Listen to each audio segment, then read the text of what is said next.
그다음 마지막으로 오늘 주제인 이 당뇨병이 스트레스나 자율신경과 어떤 관련이 있는지에 대해서 한번 알아보겠습니다. 되게 우리가 살다 보면 스트레스를 많이 받잖아요. 뭐 어떤 정신적인 스트레스, 가족 간의 갈등이라든지 뭐 이혼 문제, 혹은 경제적인 스트레스, 부도의 위험이라든지 어떤 사업적인 스트레스, 직장에서 어떤 직장 동료들 간의 스트레스, 이런 것들이 모두 자율신경의 기능 이상을 유발하거든요. 이런 자율신경의 기능 이상을 유발하는 요인이 3개월 이상, 6개월 이상 장기간 지속되게 되면 되게 교감신경을 과흥분시키고 우리 몸의 긴장도를 계속 높이기 때문에, 이렇게 교감신경이 과흥분되고 긴장도가 올라가면 우리 몸은 그 상황을 응급 상황, 위급 상황으로 느끼게 됩니다. 그래서 그 상황을 극복하기 위해서 혈압을 올리고 당 수치를 올리게 됩니다. 왜냐하면 에너지를 많이 소모시켜야 될 상황에 처해 있다는 것을 뜻하는 것이죠. 그래서 심장을 빨리 뛰게 하고 혈압을 올리고 당을 올려서 세포가 빨리빨리 움직이고 신경이 빨리빨리 움직일 수 있도록 그렇게 만드는 것이죠. 이러한 어떤 스트레스 상황이나 긴장 상황이 일시적인 경우에는 큰 지장을 주지 않습니다. 누군가가 나를 해하려고 쫓아오는데 금방 그 상황이 해소되는 것. 해소되고 나면 이제 당도 내려오고 혈압도 내려오고 몸 상태가 정상으로 돌아와야 되는데, 아무런 어떤 위해가 되지 않는데 조그마한 소리에도 스트레스를 받고, 누가 나한테 약간만 싫은 소리를 해도 긴장도 올라가고 교감신경이 흥분하고, 이런 상황이 계속 지속이 되다 보면 이제 몸에 손상을 일으키게 됩니다.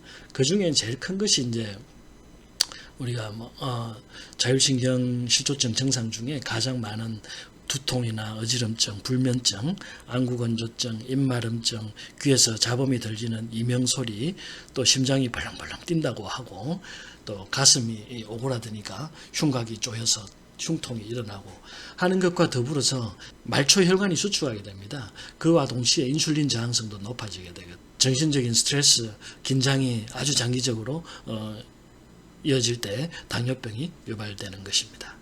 일시적인 스트레스는 몸에 큰 영향을 주지 않습니다. 우리가 초원에서 사자가 막 쫓아올 때 얼룩말이 도망을 가잖아요. 그래서 얼룩말이 도망을 가고 사자가 쫓아올 때 그 상황이 끝나고 나면 얼룩말은 다시 일상으로 돌아가죠. 평온하게 풀을 뜯는단 말이죠. 다시 사자가 또 쫓아오면 어떡하나, 내일 또 쫓아오면 어떡하나, 오늘 밤에 자고 있는데 사자가 오면 어떡하나, 이런 걱정을 하지 않거든요. 그런 경우에는 당뇨병이 생기지 않습니다. 근데 사람은 이 머리가 너무 좋다 보니까 그런 걱정을 하게 되죠. 어제 찾아왔던 그 강도가 나를 또 찾아오면 어떡하나, 작년에 있었던 경제적인 어려움이 내년에 또 오면 어떡하나, 남편이랑 계속 싸우다 보면 이혼하게 되면 어떡하나 하는 어떤 긴장 상황을 이 생각만으로도 오랫동안 유지시킬 수 있는 게 사람의 능력이거든요. 그런 능력이 부작용으로 이 자율신경의 기능 이상을 유발하는 것이고, 교감신경의 과흥분 상태를 계속 유지시켜 버린단 말이죠. 그래서 지속적으로 당을 올리고 혈압을 올리고 신경을 과도하게 예민하게 하니까 심장이 뛰고 눈이 잘 안 보이고 안구건조증이 오고 입이 바짝바짝 타고 이명이 생기고 두통, 어지럼증, 불면증 같은 것을 유발한단 말이죠. 또 반대로 부교감신경은 약화시켜버리니까 소화장애, 위염, 장염, 방광염, 전립선 질환, 자궁질환 같은 것들이 동시에 여러 가지 질환들이 전부 다 한꺼번에 나타날 수 있게 만들어버리는 거죠. 그래서 이렇게 장기적인 어떤 스트레스가 당뇨병을 유발하는 아주 큰 요인이 될 수가 있고, 또 자율신경의 기능 이상을 유발함으로써 당뇨병의 악화를 초래한다, 이렇게 이해하시면 되겠습니다. 당뇨병을 치료하기 위해서는 사실 앞에서 다 말씀드렸습니다. 그런 것들을 꾸준히 이행을 해주시면 되는데, 가장 중요한 것이 내가 생활하는 생활 속의 칼로리 소모가 내가 생각하는 것보다 의외로 적다는 것. 그래서 조금 더 움직여주고 조금 더 운동을 많이 해주시라는 것. 이 당뇨병을 치료하기 위해서는 운동량을 늘리는 것이 가장 좋습니다. 앞에서도 말씀드렸지만 내가 생활하면서 소모하는 칼로리가 의외로 많지 않다는 것. 그래서 조금 적게 먹고 조금 더 움직이면 어쨌든 당뇨병을 예방하고 치료하는 데 가장 큰 도움이 될 수 있다. 구체적으로는 탄수화물의 섭취를 줄여야 된다. 당 수치가 올라가는 이유는 당을 먹기 때문이다. 또 비만인 사람들은 당을 먹지 않더라도 지방에서 당을 분해해서 혈중 당 농도를 올릴 수 있기 때문에 비만이 되지 않도록 운동을 더 해주셔야 된다는 거. 그 다음 세 번째로 스트레스 해소가 가장 중요하다. 스트레스와 긴장 상태를 길게 끌고 가지 말라. 그러니까 사람이 살면서 스트레스 안 받을 수는 없잖아요. 그런데 그런 스트레스를 지속시키지 말라는 거예요. 내일 해야 될 걱정을 오늘 하지 말라는 것. 어떤 스트레스를 받았으면 당장 가서 풀어라는 거예요. 종로에서 뺨을 맞았으면 한강 가서 풀어라는 거예요. 화풀이 하라는 거예요.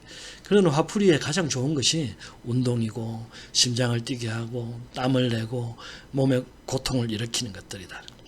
운동도 여행도 좋겠고 또 취미생활, 신나는 영화 보기, 신나는 음악 듣기, 내가 하면 즐거운 것들, 야구 보기, 축구 보기, 익사이팅한 모든 것들이 스트레스를 해소시켜 줄 수 있다. 그런 것들을 생활 전반에 도입함으로써 당뇨병을 예방하는 데 큰 도움이 될 것이다. 이렇게 말씀드릴 수 있겠습니다. 한 가지 주의해야 할 것은 되게 사람들이 스트레스를 받으면 음식을 더 먹게 되잖아요. 음식을 먹어서 당이 올라오면 되게 기분이 좋아지거든요. 뇌신경은 당을 좋아하기 때문에 도파민을 더 분비를 시킵니다. 그래서 당을 섭취하면 기분이 좋아지는데 그것을 이제 스트레스를 해소하기 위해서 음식으로 해결하는 습관을 버려야 한다.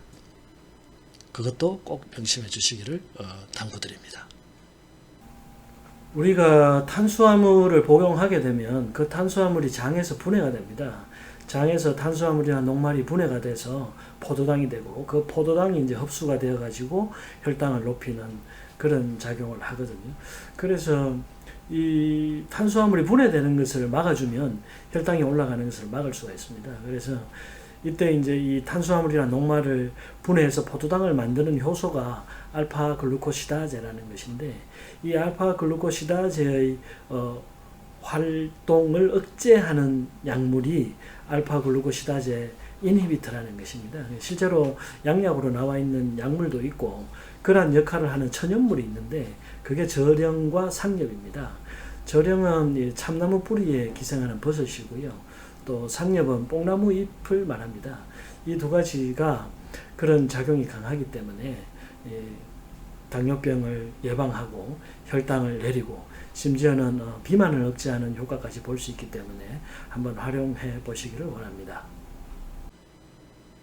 이 모든 것을 종합해서 생활 전반에 도입하시면 충분히 당뇨병을 예방하고 혹은 이미 당뇨병이 와 있다고 하더라도 약간의 노력으로 당뇨병을 치료하는 데 큰 도움을 줄 수 있다. 이렇게 생각해 주시면 되겠습니다. 좋아요와 구독 눌러주시면 더 좋은 정보를 가지고 찾아뵙겠습니다. 감사합니다.